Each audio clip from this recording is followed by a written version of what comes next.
দরুদ আর সালাম পাঠ করছি আমাদের নবী মুহাম্মদুর রাসূলুল্লাহ সাল্লাল্লাহু আলাইহি ওয়াসাল্লামের প্রতি, যাকে আল্লাহ তিনটা মিশন আর ভিশন দিয়ে দুনিয়ায় পাঠিয়েছিলেন। নবীজির মিশন কয়টা?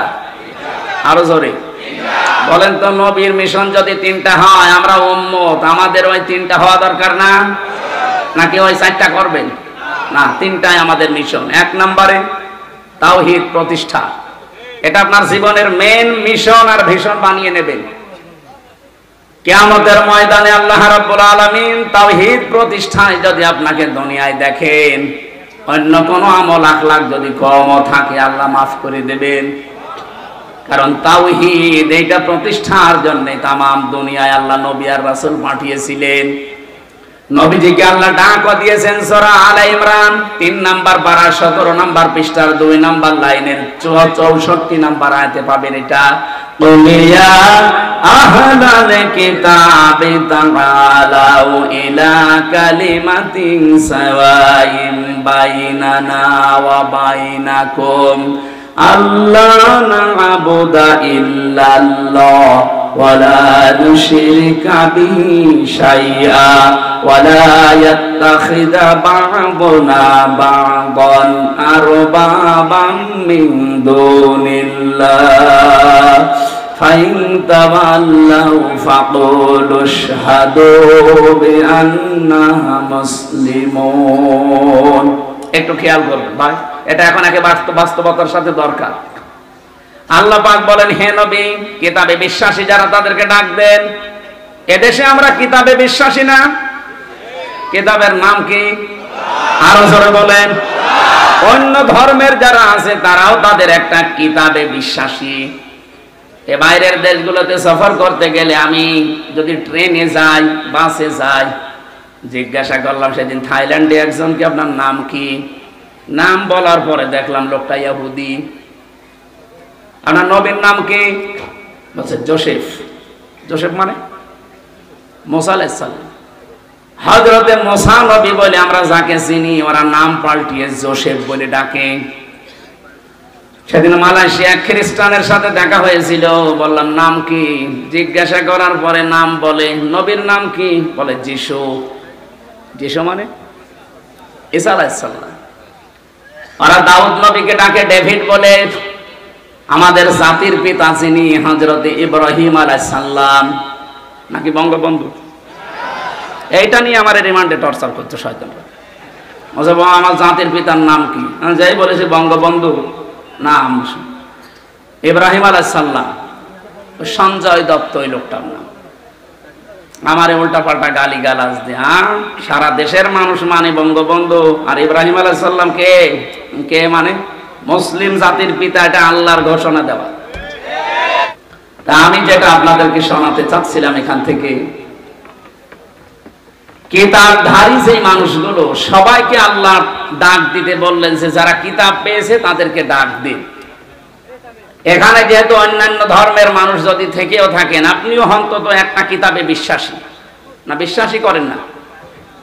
যে ধর্মের লোক হোক, 4500 ধর্মের লোক এখন দুনিয়ায় বাস করছে, যে কোন ধর্মের মানুষ হোক, তার ধর্মীয় কিতাব আলাদা আছে। আমাদেরটা যেমন, নাম কি? কোরআন। বলেন বলেন।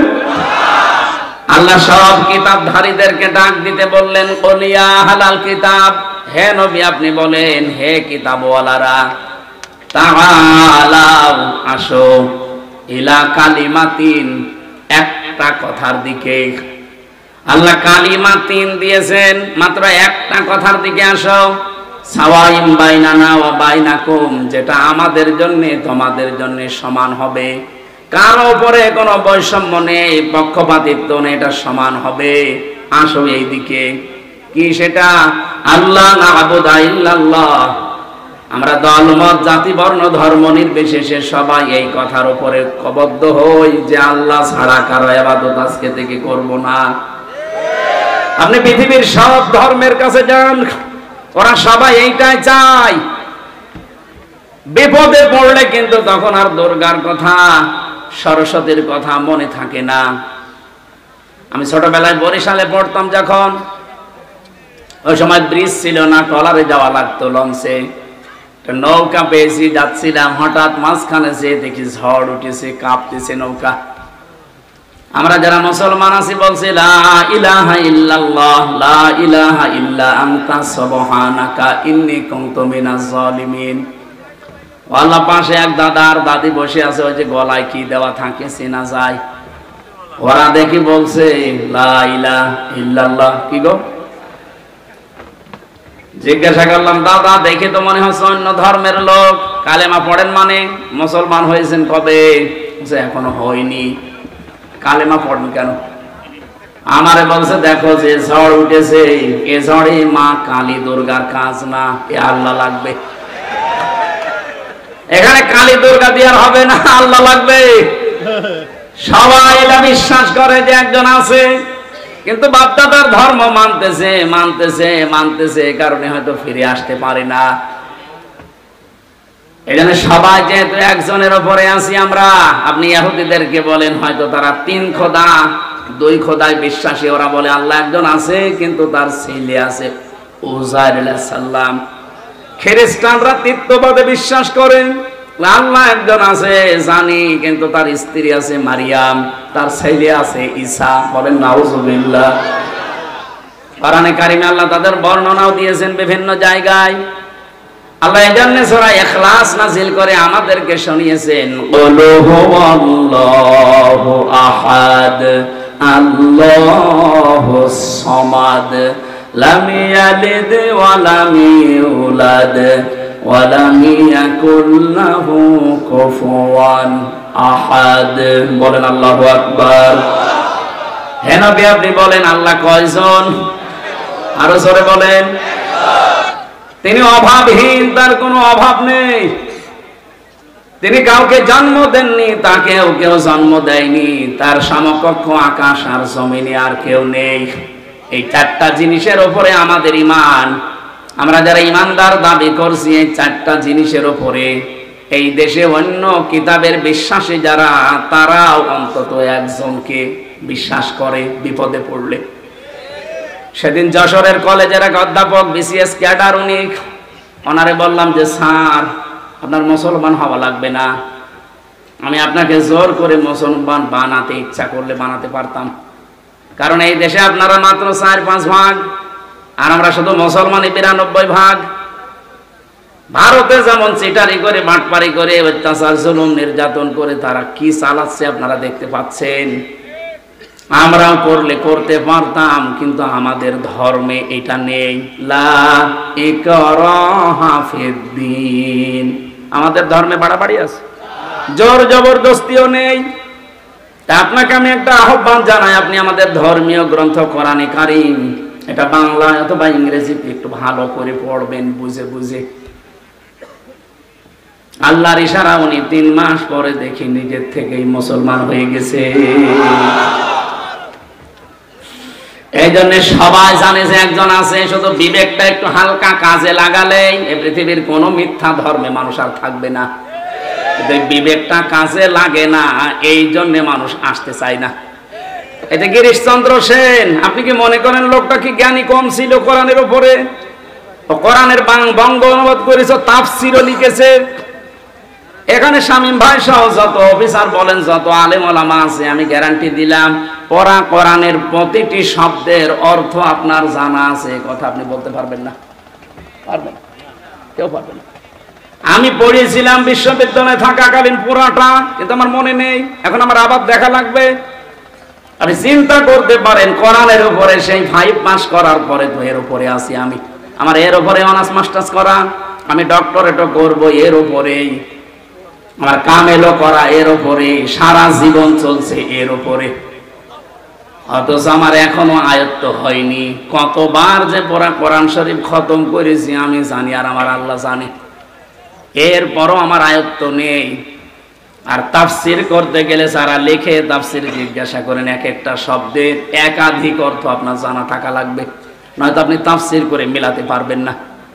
দরবা শব্দের অর্থ কোনো জায়গায় মারা, কোন জায়গায় সফর করা, কোন জায়গায় দৃষ্টান্ত দেওয়া।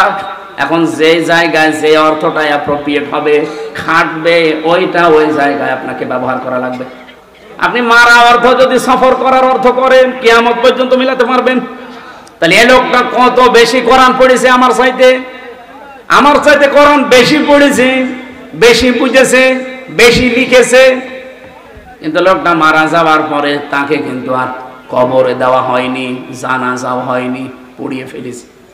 আপনি নরসিংদী যান, শিবপুরে এখনো পর্যন্ত তার পৈতৃক ভিটা আছে। কি বুঝলেন এখান থেকে? এই লোকটার সব ছিল কিন্তু মন ছিল না।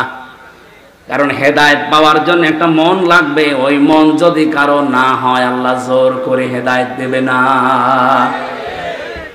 আল্লাহ ইচ্ছা করলে কিন্তু পারে, কিন্তু উনি ইচ্ছা করেন না। স্বাধীনতা আপনাকে দিয়ে দিয়েছে আর পাঠিয়েছে আল্লাহর এই কালামটা, কোরআনে কারীম। এই যে সূর্যটা আলো দেয়, সূর্যের আলো দুনিয়ায় সবাই পায় না? আন্দাজ বলেন কেন? সূর্যের আলো অন্ধ পাবে, অন্ধ যাদের চোখ ভালো নাও পাবে? বলেন। এখন দোষ কি সূর্যের না ওর চোখের? বলেন বলেন। এই দেশে যারা আমরা ইসলামের খাদেম বলে পরিচিত, আমরা সবাই কিন্তু ইসলামেরই খাদেম, কেউ ইসলামের মালিক না। কি ইসলামের মালিক আমরা? ইসলামের খাদেম আমরা, কামলা, লেবার, মনিশ, জন, পাট যাই বলেন, আমরা খেদমত করে যাচ্ছি। এই দেশে যদি ইসলাম কায়েম হয় তো ভালো, না হলেও আমাদের কোনো লস নেই, আমাদের একটা নির্ধারিত বেতন আছে। ওই বেতনটা কোন দিন আল্লাহ দেবেন? ওয়াবুদ রাব্বাকা হাত্তা ইয়াতিয়াকাল ইয়াকিন। সূরা নাহলের ভেতরে আছে 99 নম্বর আয়াত, 14 নম্বর পারার 6 নম্বর পৃষ্ঠার একেবারে শেষ আয়াত এটা। আল্লাহ পাক বলেন ইবাদত করতে থাকো ওই দিন পর্যন্ত যতদিন ইয়াকিন না আসে। ইয়াকিন মানে মৃত্যু। যতদিন মরণ না আসবে ততদিন ইবাদত করতে থাকবা। এজন্য জীবনের শেষ দিন মানে আমি একেবারে যেদিন আজরাইল না দেখবো এই দিন পর্যন্ত আমার টার্গেট থাকবে কি করি এই জমিনে আল্লাহর বিধান জারি করা যায়।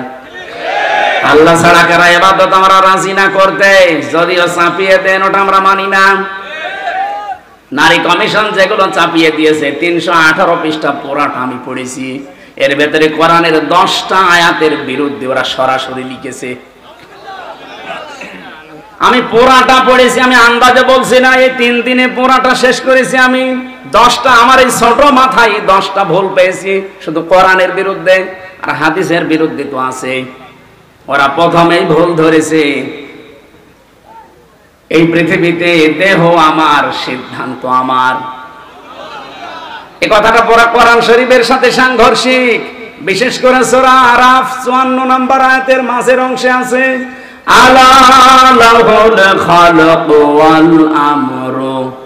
আল্লাহ বলেন এই জমিন আমার, এখানে সিদ্ধান্ত আমার। আর মহিলারা কি বলতে চায়? যে দেহ আমার, সিদ্ধান্ত আমার।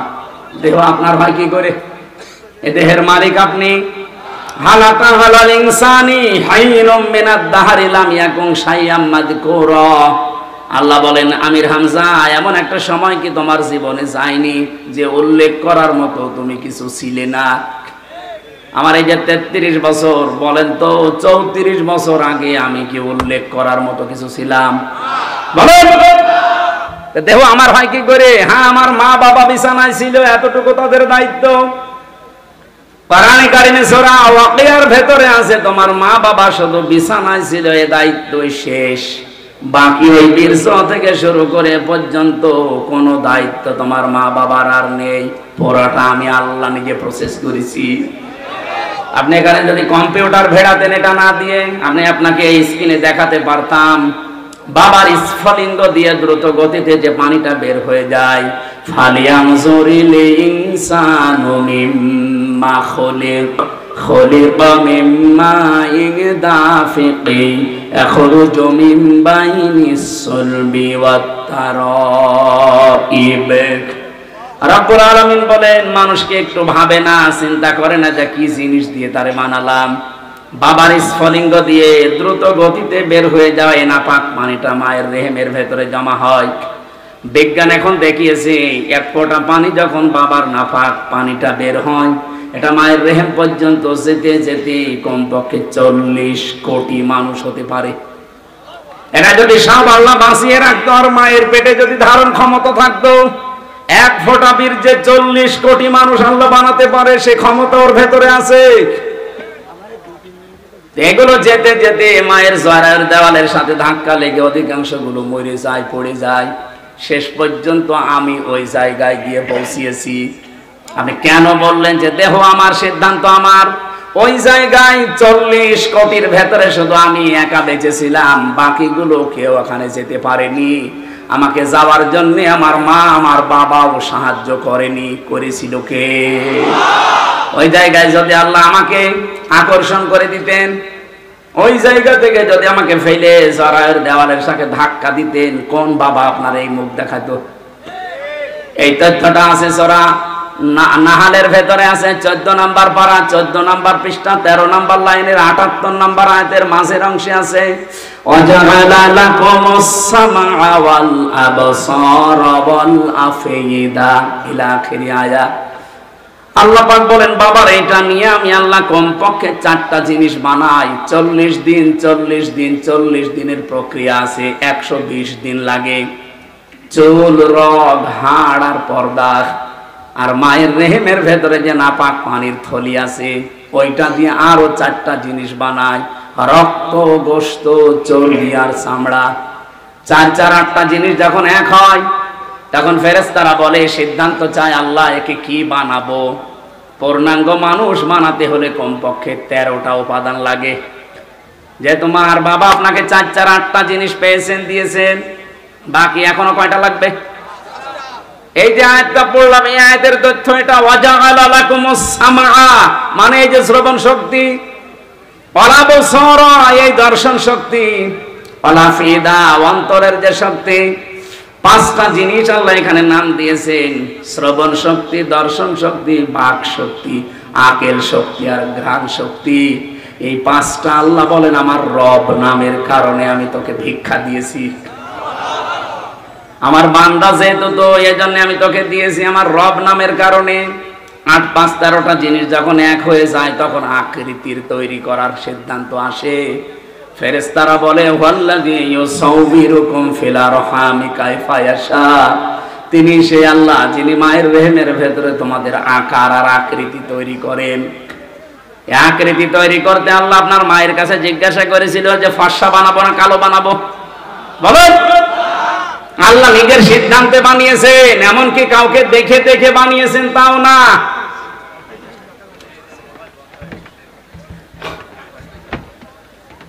বসেন, বসেন।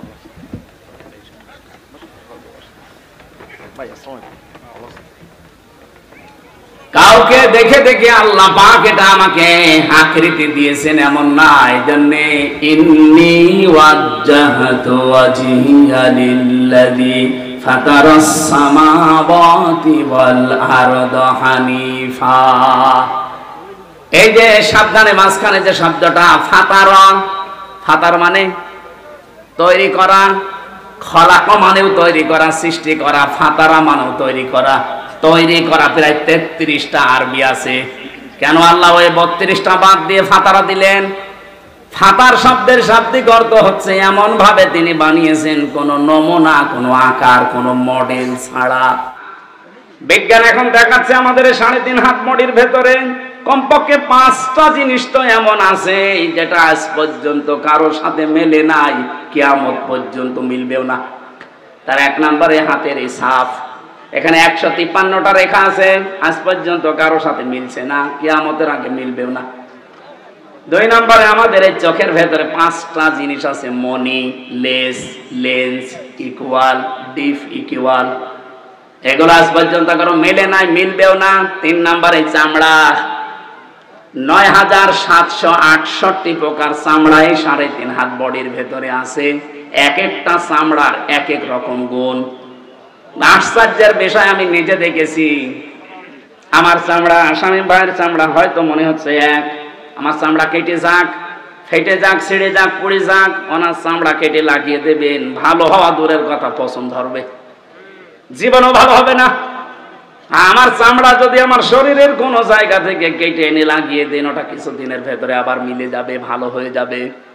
আল্লাহ এখান থেকে একটা তথ্য দিতে চেয়েছেন, ওয়ালা তাজিরু ওয়াজিরাতু বিজরা উখরা, আয়াতের ব্যাখ্যায় পাবেন, তাফসিরে মাযহারির ভেতরে আছে যে তোর চামড়ার সাথে শামীমের চামড়া মেলে না, আর কিয়ামতের দিন ও তোর পাপের বোঝা বহন করে নিয়ে যাবে। ও বলে তুই বিশ্বাস করিস? তুই একটা পাগল আর একটা ভণ্ড। এরকম পাগল আর ভণ্ড দেশে নেই। কত দরবার থেকে আওয়াজ উঠতেছে, কোনো চিন্তা নেই, বাবা আছে, বাবা পার করবে। বাবার কি হবে বাবা জানে, আর বাবা ইচ্ছা করলেও পারবে না, কারণ কেউ কারো বোঝা বহন, বলেন বলেন, কেউ কারো বোঝা বহন করবে না। এটা কারো উপর ভরসা করবেন না, নিজের কাজ নিজে করে যান। চামড়ার পরে আমি দেখেছি আচ্ছাদন স্তর, এই যে আমাদের জহব্বার ভেতরে যে স্বাদ নেওয়ার স্তর আছে, বিজ্ঞান এখন জানিয়েছে কয়েক ইঞ্চি জহব্বার ভেতরে কমপক্ষে 2 কোটি আচ্ছাদন স্তর আছে। মানে 2 কোটি খাবার যদি একটার পরে একটা দিতেই থাকেন, ও প্রত্যেকটা খাবারের আলাদা স্বাদ বলি দিতে পারবে, সে ক্ষমতা জহব্বার আছে। আমি বাংলাদেশ সহ বললাম না, কতগুলো দেশ ঘুরলাম, কোন জায়গায় আমি 2 কোটি খাবার একসাথে রান্না পাইনি। আপনি পেয়েছেন? যত নামি দামি হোটেল হোক, আমি বাংলাদেশে এক জায়গায় 120 প্রকার পেয়েছি। গাজীপুরের নিরিবিলি হোটেলে কাপাসিয়ায়, এটা সর্বোচ্চ পেয়েছি 120 প্রকার। ও মালিকের নাম তোতা মিয়া। বললাম যে ভাই কি কি আছে নিয়ে আসেন তো। ও আল্লাহ খাবার নিয়ে এসেছে। এটা কি? আচ্ছা, কাঁঠালের পাতা ভর্তা। আচ্ছা, কাঁঠালের পাতা ভর্তা এবার খাবার হইল? বাঁশের পাতা ভর্তা, বেগুনের পাতা ভর্তা, সব মিলিয়ে 120 প্রকার। আপনি চিন্তা করেন, সব মিলিয়ে বানাচ্ছে 120 প্রকার। আর আমার আল্লাহ মাত্র কয়েক ইঞ্চি জহব্বার ভেতরে স্বাদ নেওয়ার স্তর দিয়েছেন কত।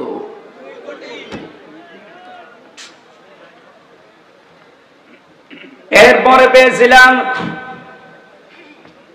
এই মাথার ভেতরে 70,000 তার দিয়েছেন আল্লাহ। এই প্রতিটি তার শরীরের বিভিন্ন জায়গায় আমার আল্লাহ সেট করে রেখেছেন। শুধু চামড়া খুলে ডাক্তারের কাছে যে দেখবেন কিভাবে আপনাকে ইঞ্জিনিয়ারিং কায়দায় আল্লাহ বানিয়েছে। আল্লাহ বলেন কোন অস্তিত্ব ছিল না। আমি 40 দিন করে করে যখন খাবারের উদ্রেক দেখা দিল 6 মাসের ভেতরে, তখন আমি আল্লাহ একটা আকৃতি নিজে তোরে বানিয়ে দিলাম। ছেলে না মেয়ে এটা আমার সিদ্ধান্তে। নাকি কেউ সিদ্ধান্ত দিয়েছে? এটা সিদ্ধান্ত দেওয়ার পরে আস্তে আস্তে মায়ের খাবারের নাপাক রক্তটা আমি আল্লাহ বন্ধ করে দিয়ে নাভির ভেতর দিয়ে, এটা আমি তোর নাভির ভেতরে 5 করে বাঁচিয়ে রাখলাম। আমি ইচ্ছা করলে এই নাপাক রক্ত তোর মুখ দিয়ে দিতে পারতাম। ও হামজা, এই পৃথিবীর ময়দানে তোর মুখটা আমি মায়ের পেটে পর্যন্ত পবিত্র করে রাখলাম, যেন এই মুখটা নাপাক না হয়। অথচ দুনিয়া আসার পরে দেখি তোর এই মুখটা পাক থাকে না, নাপাক হয়ে যায়। কত মানুষ সুদের টাকা খায় এই মুখ দিয়ে। না এলাকায় সুদ নেই? এই যে টাকা ছেড়ে রাখে, মাসে মাসে 1000 টাকা দিলে 100 টাকা বেশি দেয়। এটা যারা করছেন জেনে রাখেন, আপনি মায়ের সাথে জেনা করছেন। এ কাজে কারা আছেন হাত তোলেন তো। এই ওয়াজ মনে হয় এই এলাকার জন্য না, এই এলাকায় নেই। ভালো,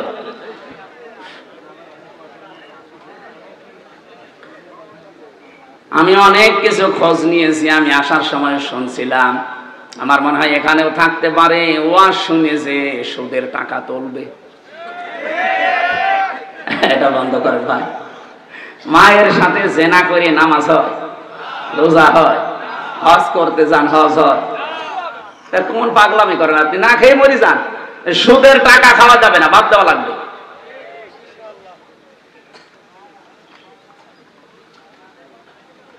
যারা ঘুষ খান, শব্দটা যেহেতু শুনলে বোঝা যাচ্ছে অবৈধ ভাবে ইনকাম করেছেন আপনি ঘুষের টাকা, এটা হারাম। এই জিনিসটা আপনি মুখ দিয়ে দেবেন, এই জন্য আমার আল্লাহ মুখটা পবিত্র রাখেন নাই।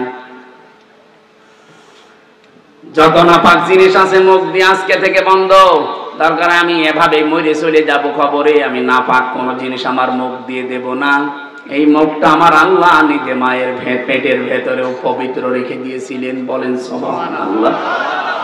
আল্লাহু আখরাজাকুম মিন বুতুনি উম্মাহাতিকুম লা তা'লামুনা শাইআ ইলা আখির আয়াত। তথ্যগুলো লম্বা করে বলতে গেলে বহু সময় যাবে। যে তোরা যে সিদ্ধান্তগুলো রায়গুলো দিয়েছে, নীতিমালাগুলো একটাও আমার কোরআনের সাথে মিলছে না। আর কোরআনের সাথে যেটা মেলে না সেটা আমার আল্লাহর পছন্দ। সুতরাং আমরা যখন সিদ্ধান্ত নিচ্ছি আল্লাহ বাদে কারো ইবাদত করব না, সুতরাং দল মত নির্বিশেষে এই দেশে জাতি বর্ণ ধর্ম সবাই আমরা জানাতে চাই এ কমিশন মানাতোদের কথা রিপোর্ট ও কমিশনই আমরা মানি না। মির্জা ফখরুল ইসলাম আলমগীর উনি পরশুদিন একটা কথা জানিয়েছে যে কমিশনের ভেতরে ইসলামিক স্কলার যারা, এরকম কোন মহিলা যদি ওই 10 জনের ভেতরে 1-2 জন রাখতেন তাহলে এই বিতর্কটা হতো না। তারা আপনার ভুল ধরে দিত যে এই জায়গায় কোরআনের বিরুদ্ধে চলে যাচ্ছে। আপনি একেবারে সব বাবা শাহজালাল সব হালাল করতে গিয়ে সব সমান সমান করে দিলে হবে? নারী পুরুষের সমান অধিকার কিয়ামত পর্যন্ত সম্ভব না। আমি এখানে পুরুষ মানুষ, শুধু আমার নাভি থেকে হাঁটু পর্যন্ত একটা হাফ প্যান্ট পরিয়ে দেন, আমি কুষ্টিয়ায় চলে যেতে পারবো। আমার মতো 33 বছরের একটা যুবতী মেয়েকে আপনি হাফ প্যান্ট পরিয়ে ছেড়ে দেন তো যেতে পারি কিনা বলেন? এই জন্য আমার মনে হয় রিপোর্ট গুলো যারা দিয়েছেন এরা মেয়াদ উত্তীর্ণ গাঁজা খেয়েছে। মেয়াদালা গাঁজা খেলেও তো এরকম রিপোর্ট কেউ দেয় না। মেয়াদালা গাঁজা খায় আমার লালনের মাজারে দেখি কুষ্টিয়ায়। মেয়াদালা গাঁজা খায় তো এর জন্য পড়ে থাকে, পুলিশ পাহারা দেয়। পুলিশ যে পাহারা দেয় ওরা গাঁজা খায়, গাঁজাকে পড়ে থাকে, কথা বলে না। আর এরা গাঁজা খেয়েছে কিন্তু মেয়াদ উত্তীর্ণ হওয়া গাঁজা, এই কারণে এমন উল্টাপাল্টা বকতেছে। এগুলোরে আর বাইরে রাখা আমার মনে হয় ঠিক হবে না। দায়িত্বে যারা আছেন এদেরকে তাড়াতাড়ি পাবনায় পাঠিয়ে দেন। এই 4-5 দিন আগে পাবনায় গিয়েছিলাম পাগলা গারাত দেখতে, যে দেখি পাগল আর বেশি নেই। দায়িত্বশীল একজন বসে হুজুর পাগল যা আসে সব ভালো হয়ে চলে যায়, ওইগুলো পাঠানোর দরকার। ওগুলো তো ভালো হচ্ছে না, ওগুলো পাঠানো দরকার। আল্লাহ নাবুদা ইল্লাল্লাহ, আল্লাহ বাদে কারো ইবাদত করা যাবে না, এটা ঐক্য হওয়ার ভেতরে মূল পয়েন্ট। নবীজির মিশন ছিল এইটা যে তাওহীদ প্রতিষ্ঠা করতে হবে। দুনিয়ার মানুষকে বলেছিলেন আসো আমরা এই একটা কথার উপরে ঐক্যমত হই যে আল্লাহ বাদে আমরা কারো ইবাদত করব না। যে যা করছেন করেন, কিন্তু আল্লাহ বাদে কারো ইবাদত, কারো বাবার ইবাদত চলবে না। ইবাদত হবে কার? ওয়ালা নুশরিকা বিহি শাইআ, আল্লাহর সাথে কোনোদিন আর শরীক করব না আজকে থেকে। এই যে শিন রা কাফ শিরকুন, এক একটা শব্দে লক্ষ লক্ষ কথা আমি তাফসীরে পেয়েছি। শিরক বিল জাত, শিরক বিল সিফাত, শিরক বিল ইখতিয়ারা, শিরক বিল হুকুক, এভাবে 120 প্রকার আছে। এটা তো একটা একটা করে পয়েন্ট ধরে বলতে গেলে এখন আবার লাগবে 2 ঘন্টা। এরপরে ওয়ালা ইত্তাখিযা বা'দুনা বা'দান আরবাবাম মিন দুনিল্লাহ, রবের বহুবচন আরবাব। এর রবের অর্থ আছে 19টা, এর ভেতরে সামারাইজ করে পাওয়া যায় 5টা। এত ব্যাখ্যা করতে গেলে এরপরে আবার মানবাধিকার প্রতিষ্ঠা, এরপরে দিন প্রতিষ্ঠা, এত কথা বলতে গেলে আমরা আর পারবো না। কারণ এখন 10টায় ওঠা লাগবে, আর 1.5 ঘন্টা আছে, খুলনায় যাওয়া লাগবে। আজকের মতো আমরা আর টানতে পারছি না। এই মাহফিলটা আপনারা জোর করে নিয়েছেন। আমার মাহফিল আজকে খুলনা, আর একটার বেশি আমি করিও না ভাই। সময় দেখেন 8:30 পার হয়ে গেছে, এখন আমি যে পাবো না। কি বলে কি হয়, আপনারা পার্টি দিয়ে নিন। এই জন্যই তো ডবল নিতে চাই না। আন্টি শান্তি করে এসে মাগরিবের নামাজ পড়ে তুলে দেবে, তাও তো 15 মিনিট পাতাম। আগামী থেকে কোনো জায়গায় অনুষ্ঠান নিলে আমার তো শরীর সব শেষ করে দিয়েছে জালেমরা। 3 বছর আমার মাথার চুল থেকে পায়ের তালু 1 ইঞ্চি জায়গা বাকি নেই যেখানে টর্চার করে। এই জন্য আমার শরীর স্বাভাবিক না, টলকায়। এখনো সময় লাগবে স্বাভাবিক হতে। আর প্রতিদিন এভাবে 1টা 2টা করে 3টা করে অনুষ্ঠান নিলে আমার শরীর আবার ভেঙে যাবে। 10 দিন হাত পা তুলে পড়েছিলাম। আমি আশা করছি আগামীতে কোনো জায়গায় আসলে এক জেলায় 2-3 জায়গায় নিয়ে আসবেন, 1টা করে অনুষ্ঠান নেবেন। আজকের মতো আমি শেষ করে একটা মোনাজাত করি। আল্লাহুম্মা আমিন। লা হাওলা ওয়ালা কুওয়াতা ইল্লা বিল্লাহিল আলিয়্যিল আযীম। রব্বুল আলামিন বিশাল আয়োজনে যারা আনসাম দিয়েছে তাদেরকে মাফ করে দাও। মাহফিলের সম্মানিত সভাপতি তোমার হাফেজ মাওলানা বান্দা ইমরান হোসেনকে কবুল করো। প্রধান অতিথি আল্লাহ মংলারাম পালের কৃতি সন্তান বড় ভাই শামীমুর রহমানকে মঞ্জুর করো। এই মংলা থানার ওসি সহ যে পুলিশ সদস্য ভাইরা এসেছে, নিজেদের বাবা আত্মীয় স্বজন যারা ছেড়ে দিয়ে বাংলার বিভিন্ন প্রান্তে দায়িত্ব পালন করে, এদের পুরা দায়িত্বটা ইবাদত হিসাবে কবুল করে নাও। সম্মানিতা মা বোনদেরকে তুমি খাদিজার মতো আয়েশার মতো বানিয়ে দাও। আগামীতে এই মাহফিলটা কোরআনের জন্য বিশাল আকারে কবুল করো আল্লাহ। আমার শরীরটা ওরা ধ্বংস করে দিয়েছে, শরীরটা তুমি আগের অবস্থায় ফিরিয়ে দাও। আলহামদুলিল্লাহি রাব্বিল আলামিন, লা ইলাহা ইল্লাল্লাহু মুহাম্মাদ